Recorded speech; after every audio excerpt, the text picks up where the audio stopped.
Yo, thanks for asking.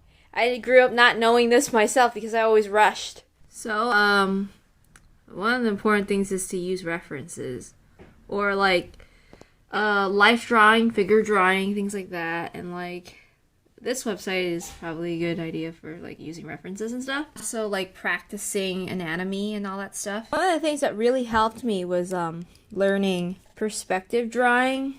You know, you just take like a simple shape like this, you stretch it out and stuff.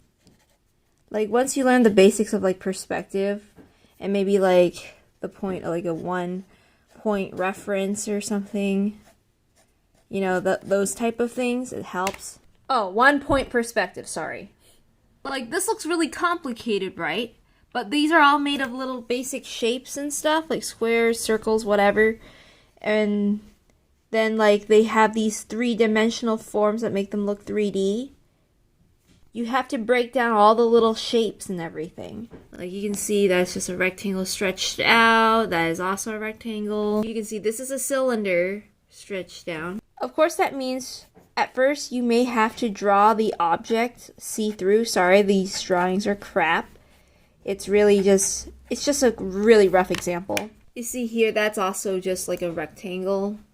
And this is also made with perspective drawing and also like it's shapes that have been broken down. Because roughly what you see here is a triangle, a rectangle, square, rectangle, square. After that, you kind of line it up. Of course, that's why you have to look at like point reference guides or whatever. Like studying 1-point perspective, 2-point perspective, such and such. Like these birds look like an organic shape, right? But they're just cylinders. It's just a curved rectangle and tube and spears. You could apply the same rule with a tree, and you can do this with a goldfish. But this guy's intimidating, right? He has so many shapes, but then you break it down. You're looking at the height of his head. Like when it comes to more complex shapes, it can get intimidating, that's for sure. Like maybe you're intimidated by drawing like a bed of rice because all those textures, right? Sometimes you have to remove all those complicated information. Like this looks hard to look at, right? But it's rectangles, circle, circle, rectangles, circle, circle, circle, circle, rectangle.